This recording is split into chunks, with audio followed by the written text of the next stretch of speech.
Welcome back to my channel Nightingale classes for nurses. So आज का topic है stages of illness behaviour.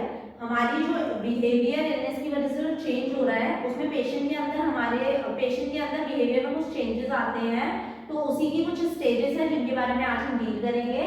उससे पहले हम जानते हैं health and illness behaviour are associated with the level of disability, quality of life, pattern of illness and risk of death. जब हमारी हेल्थ में कोई भी इलनेस हो जाती है, कोई भी बिहेवियर चेंजेस देखने को मिलते हैं, तो वो क्या करते हैं, बॉडी के अंदर एक डिसेबिलिटी लाते हैं। आप क्या करते हैं, जिस तरीके से पहले मूवमेंट कर पा रहे थे, जिस तरीके से आप पहले फिजिकल वर्क कर पा रहे थे, वो नहीं कर पाते हैं।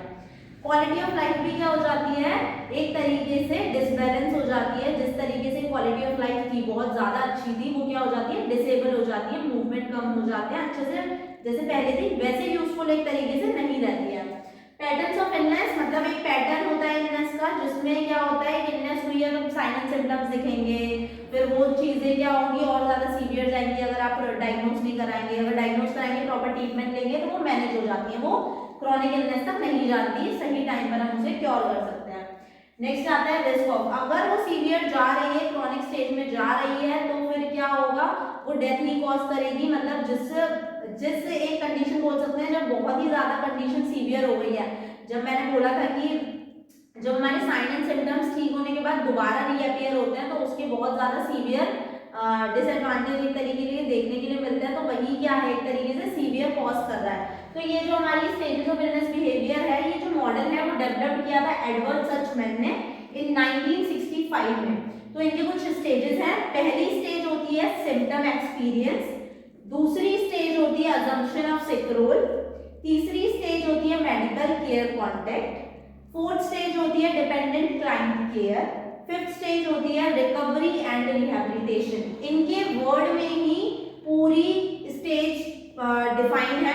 अगर बोले स्टेज फर्स्ट की हम पहले बात करते हैं तो सिम्टम एक्सपीरियंस, इसमें क्या होता है, पेशेंट को मतलब पेशेंट को फील होता है कि उसके अंदर कोई डिसेबिलिटी है, उसके अंदर कोई ना कोई प्रॉब्लम हो रही है। वो कौन सी होती है, फिजिकल भी हो सकती है, मेंटली भी हो सकती है और सोशली भी हो सकती है। वो प्रॉब्लम जब क्रिएट होगी, अगर फिजिकल इफेक्ट हो मेंटल इफेक्ट होगी, मेंटल इफेक्ट है तो सोशल भी इफेक्ट होगी। मतलब एक में से दोनों चीजें क्या करती है, वेरी करी जाती हैं। तो ये सिम्टम एक्सपीरियंस की बात करेंगे कि इनिशियल और द स्टार्ट स्टेज होती है, जिसके अंदर क्या होता है, हमारी बॉडी के अंदर कोई फिजिकल डिसफंक्शन होने लग जाता है, स्ट्रक्चर अच्छे से फंक्शन नहीं कर रहे हैं बॉडी के। अगर स्ट्रक्चर एब्नॉर्मल हुआ है तो प्रॉपर्ली बॉडी फंक्शन नहीं कर पाती है। ये इनिशियल स्टेज है, स्टार्टिंग स्टेज है इलनेस की, जब आपको पता चलता है कि आपकी बॉडी में कोई चेंजेस आ रहे हैं। तो ये पेशेंट नोटिस करता है खुद के अंदर initial stage that something is wrong, that should be physical dysfunction. Next आती है stage second, assumption of sick role. अब पेशेंट क्या करता है, patient seeks self care and validation from others. Patient को लगता है कि मतलब वो अजम्पशन करता है कि वो बीमार है, एक तरीके से सिक है। अजम्पशन मतलब एक अनुमान सा लगा लेता है कि वो बीमार है, और वो दूसरों से उसका वैलिडेशन मांगता है, उस चीजों के लिए उसे बोलता है कि ये चीज मुझे दिखाई दे रही है, क्या ये ज्यादा तो नहीं है, ठीक हो रही है, मतलब ऐसा लग भी नहीं रहा कि मैं सही हूँ, पर मेरे को ऐसा लग रहा है कि ठीक भी हूँ। दोनों चीजें उसके अंदर हो सकती है। वो सोचता है कि हो सकता है मैं ये सारी चीजें कर रहा हूँ, हो सकता है इसकी वजह से मुझे बीमारी हो, जैसे मैं प्रॉपर स्लीप नहीं ले रहा हूँ, हो सकता है कि शायद इस वजह से मेरे को ये दिक्कत देखने को मिल रही हो। वो दूसरों से वैलिडेशन भी मांग रहा है, मुझे ये प्रॉब्लम भी है, मुझे बहुत टाइम से दिखाई भी दे रही है, और फिर उसी प्रॉब्लम को क्या कर रहा है, अनसेटिस्फाई भी कर रहा है कि हो सकता है कि मेरी ही कुछ गलती की वजह से थोड़े दिनों में ये चीजें देखने को मिल रही है।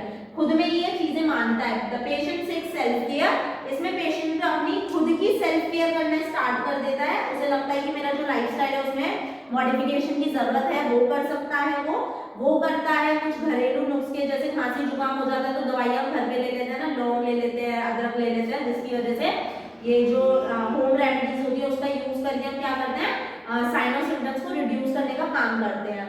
इसमें और दूसरों से भी लेते हैं सलाह की, वो भी हमें कुछ बताए।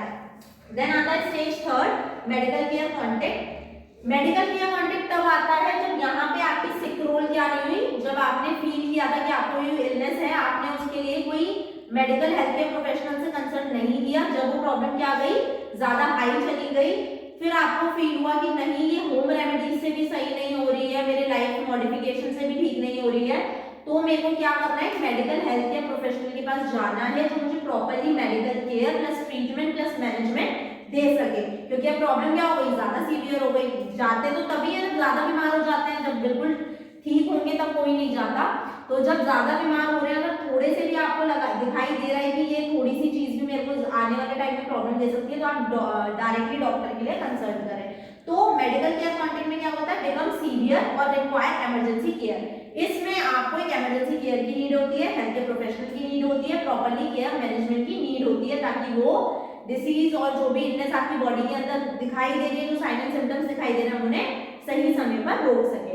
नेक्स्ट आता है स्टेज 4 डिपेंडेंट क्लाइंट केयर। अब जो क्लाइंट है वो प्रॉपर्ली डिपेंड हो जाता है हेल्थ केयर प्रोफेशनल पे, उन्हें बता दिया मेरे को ये सारी दिक्कत हो रही है, बहुत 3-4 दिन से हो रही है और मैंने इसके लिए ये भी किया पर इस सबसे कुछ नहीं हुआ। तो वो क्या कर रहा है, जब उसने डॉक्टर को ये बताया तो वो डॉक्टर पे डिपेंडेंट हो जाता है कि आप ही की जिम्मेदारी है, आप ही मुझे सही करिए, कैसे भी करिए। Sorry, depend on health care professional for relief of symptoms, sympathy and protection. वो डॉक्टर से क्या मांगता है, सिंपैथी, मतलब एक डॉक्टर क्या है ना, एक डॉक्टर आपको सिंपैथी देता है, प्रोटेक्शन देता है कि हाँ हम आपको सही कर सकते हैं। तो डिपेंडेंट किस क्लाइंट किस पे हो रहा है, हेल्थ केयर प्रोफेशनल पे। जब वो इमरजेंसी केयर के लिए जाता है उसके बाद एक फेज होता है जब वो डॉक्टर पे क्या होता है, एक तरीके से डिपेंड होता है, जिसकी वजह से क्या हो रहा है, हेल्थ केयर प्रोफेशनल रिलीव करने का काम करते हैं इनको सिम्टम्स को, साइंस को। नेक्स्ट आता है स्टेज 5, इसमें होता है recovery and rehabilitation. Next stage 5 में आता है रिकवरी एंड रिहैबिलिटेशन।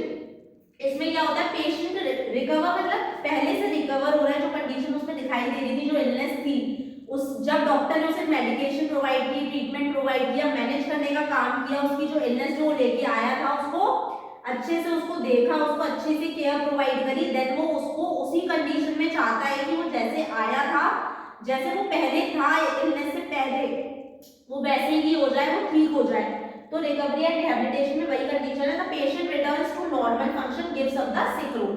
तो हेल्थ केयर प्रोफेशनल का काम होता है कि जब एक पेशेंट एक फिजिकली नॉर्मल फंक्शन कर रहा है, उसकी बॉडी को उसी स्टेज में पहुंचाना, एक सिक रोल से हटा के नॉर्मल लाइफ की तरफ लेके जाना।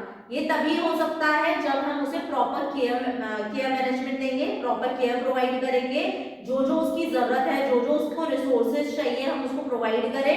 Health care professionals as a nurse आपको भी क्या देना है, उनको कम्युनिकेशन स्किल्स की वजह से एक सिंपैथी प्रोवाइड करनी है, पेशेंट को अपनी जगह, मतलब पेशेंट का जो पेन है वो आपको फील करना है कि उसे ये सारी प्रॉब्लम्स हो रही है, तो उसको ट्रीट करना है सही टाइम पर।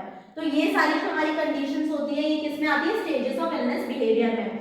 ये सारी हम इसलिए पढ़ते हैं ताकि जब एक पेशेंट होता है तो हम उसे बता सके, ये सारी चीजें उसमें देखने को मिलती हैं। तो स्टेज फर्स्ट है symptom experience, stage second assumption of sick role, stage 3 medical care contact, stage 4 dependent client care, stage 5 recovery and rehabilitation. तो that's all for today, thank you for watching. अगर आपको मेरा चैनल अच्छा लगे तो like करें, subscribe करें और ज्यादा से ज्यादा कमेंट करें। Thank you.